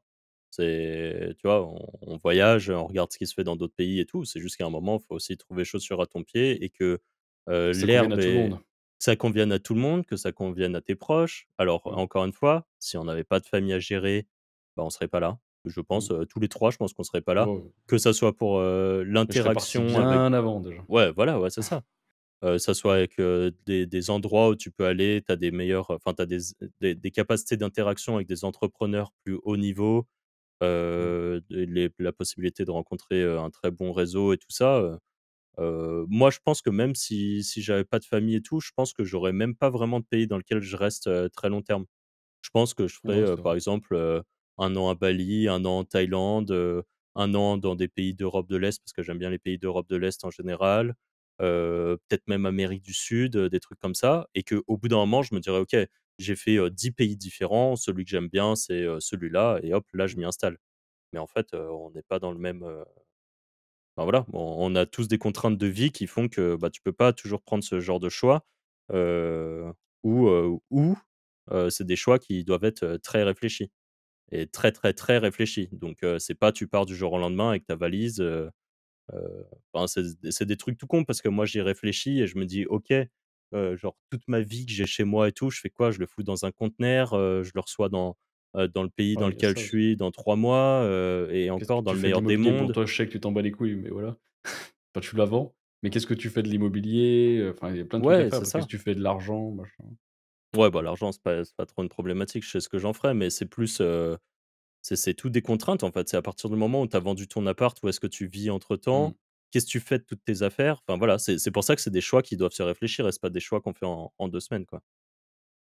Hem, donc voilà pour cette, 1re question. Est-ce que je réponds à la deuxième quand même? Allez, vas-y, parce qu'elle est bien quand même. Heu, Certains de vos habités donc c'est encore petit potam. Certains de vos invités, pas tous, ont vraiment des profils de vendeurs de rêves. Ce serait beaucoup plus intéressant de décrypter le business de quelqu'un en cherchant les failles, plutôt que de valider votre invité à chaque fois. Je gagne 10 000 € par mois avec mon site. Comme ça, en décryptant, vous validez ce qui est vrai et ça inspire vos auditeurs et vous montrez ce qui est faux, pas faisable, pas tenable dans le temps. Hervé YouTube, il passe son temps à te dire de générer des pandas en IA pour gagner 500 € par mois, alors que c'est archi saturé, c'est de la roulette. Valère, il te fait des schémas en fond sur Musique Triste pour te vendre des formations, c'est de la pacotille tout ça. Ils ont peut-être réussi eux, mais ce qu'ils proposent aux gens sur leur chaîne, c'est une blague. Je vais être honnête, pour moi, c'est une question de singe que tu poses. T'as pas du tout. Je vais te répondre point par point. Ils ont des profils de vendeurs de rêves. Bah, en fait, peut-être que pour toi, ça te paraît vendeur de rêve parce que c'est beaucoup trop loin de ta réalité. On a le cas là avec des gens, par exemple, qui, quand on parle des chiffres de Wisewand, pensent que c'est impossible, que c'est pas faisable. Bah, c'est peut-être loin de ta réalité, mais c'est pas, tu vois, nous, dans la nôtre, quand on côtoie les gens, pour dire même, on a fait des soirées avec des gens, qui nous ont montré des chiffres, qui nous ont montré des trucs. Dans ta réalité à toi, peut-être que ça n'existe même pas. Genre des trucs où les gens, ils vivent comme dans le Loup de Wall Street, en fait. Et ben, toi, tu penses que c'est pas possible, alors qu'en vrai, ça existe. Ça serait, du coup, beaucoup plus intéressant de décrypter le business de quelqu'un en cherchant les failles, plutôt que de valider votre invité à chaque fois. Donc toi, de ton point de vue, on va inviter quelqu'un et on va essayer de lui chier dessus en boucle, parce que de ton point de vue, c'est pas possible de faire ce qu'il dit. On avait eu le cas avec Théophile Hélier. Théophile, on a déjà vu ses comptes, en fait. C'est-à-dire que même quand on était à Malte, il ouvrait les Stripe devant nous, on connaissait les investissements qu'il fait et tout, et peut-être que pour vous, c'est pas possible, mais il y a des gens pour qui c'est possible. Donc en fait, c'est vraiment la réflexion n'a aucun sens, je trouve, et c'est juste, vouloir tout le temps décrédibiliser la réussite des autres parce que toi, tu es pas capable de le faire. Donc voilà. On valide ce qui est possible ou pas. Bah, en fait, quand tu écoutes les interviews, tu le vois très bien qu'on passe pas notre temps à valider ce que disent les gens. On remet aussi en question, on pose des questions, on essaye parfois de les amener un peu dans des petits retranchements et des trucs comme ça. Après, le but, quand il y a un invité qui vient, c'est pas de lui chier au nez en lui disant bah alors Hervé, tu nous dis que tu fais des vidéos YouTube et que ça rapporte des sous, mais c'est pas possible. Tu nous racontes de la merde. Donc oui, les pandas en IA, comme ils te racontent, c'est peut-être saturé et c'est de la roulette. La réalité quand même, c'est qu'en fait, le but, c'est comme nous quand on vous dit: «Faites de l'affiliation» et qu'on vous donne des exemples de niche. Le but, c'est pas vous dire: «Ah bah, ils ont dit de faire de l'affiliation sur tel sujet, je vais le faire». Le but, c'est de vous faire comprendre le processus de création de quelque chose et après, bah, petit potam, tu prends ton petit cerveau et tu essayes de faire quelque chose, avec ça, en fait. Et mais la question est un peu lunaire, je trouve. Valère, c'est exactement la même chose. Valère, sur sa chaîne perso, il y a absolument tout pour te dire, moi, il y a des vidéos qu'il a pris, j'ai pris des notes, je les ai appliquées et ça m'a fait faire vraiment des scripts de fou, ça m'a fait faire des step-up de fou sur certains sujets, mais encore une fois, c'est peut-être trop avancé pour toi, en fait. Peut-être que de ton point de vue, ce qu'il raconte, c'est pas possible. Anto, tu le disais, après moi, les vidéos de Valère sur le mindset, j'en ai rien à foutre. Par contre, ces vidéos de Valeur où il explique des trucs, mais en fait, tu te rends pas compte qu'il y a certaines vidéos, par exemple des vidéos où il explique des scripts de VSL, mais en fait, j'aurais payé 1 500 balles pour l'avoir ce truc et le mec, il le file gratos. Donc en fait, c'est assez dingue, je trouve, d'avoir d'avoir ce genre de réflexion parce que, c'est loin de ta réalité, donc tu penses que tout est impossible et que tout le monde, de toute façon, sur internet raconte des trucs fake et des trucs comme ça. Bah non, en fait, il y a juste des mecs qui sont plus avancés, il faut l'accepter. Il y a aussi des trucs, fake, mais Oui, mais en fait, généralement, on fait quand même attention à qui on invite dans le podcast, non, quoi. mais il y a ça et en fait, un mec qui est fake, c'est-à-dire que nous, on l'invite pas parce que ça se voit à des kilomètres. Concrètement, les mecs qui font du vrai fake, ils attirent des noobs, en fait. Ils attirent des gens, aux recherches d'argent facile et tout ça.